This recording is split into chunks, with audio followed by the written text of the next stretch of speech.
Other houses chose dragons, krakens and lions for their sigils.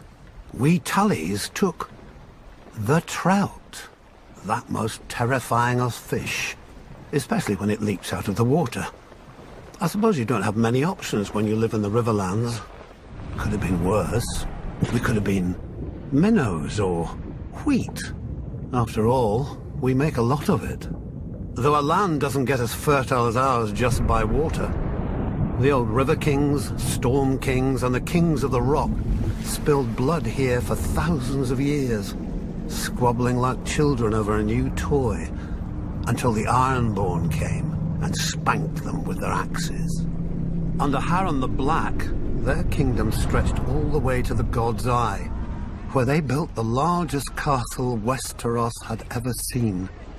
Maesters teach that Harren was a fool, but he had some sense. If you're going to enslave and torture an entire people, you best have thick walls to hide behind. But the very day the last stone was laid in Harrenhal, Aegon Targaryen landed in Westeros. As soon as he saw Aegon's host on the horizon, my ancestor Edmund led the mass desertion of Riverlords to Aegon's side. I doubt Harren even noticed. The problem with huge castles is they blind you to what's outside, both by their size and the arrogance they inspire. Not that the Ironborn ever lacked for that. They take pride in their ignorance of every trapping of civilization, though any baker could have told them that fire turns stone walls into an oven. And so Harren the Black finally lived up to his name, and the Riverlord swept the Ironborn back to the sea. In return for Edmund's service, House Tully was made Aegon's new Lord Paramount of the Trident, and all the other lords had to swear us fealty. But old habits die hard. The Riverlands are and always have been the middle child of Westeros, caught up in every fart from one lord at another. My ancestors knew that for the Tullys to survive, alliances must be made. Our trout has swum up so many rivers over the centuries and leapt onto so many plates that it's a wonder half the realm's sigils don't have fins by now. Thus, every Tully child is taught family, duty, honor, the Tully words, and pains in the Tully arse.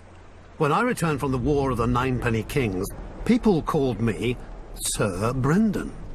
But my older brother Hoster called me Engaged.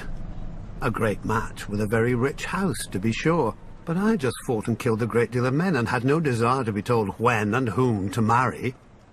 I broke ties with him, earning the name Blackfish along with my personal sigil, a much more intimidating black trout.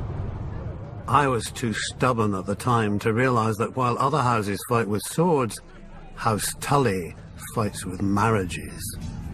Then my niece Catelyn's betrothal to Brandon Stark drew us into the war against the Mad King, while my other niece Lysa's betrothal to Jon Arryn cemented the rebellion.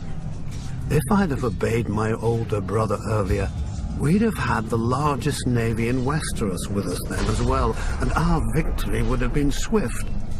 Of course, I never mentioned this fact to my brother. He'd have taken it as an apology.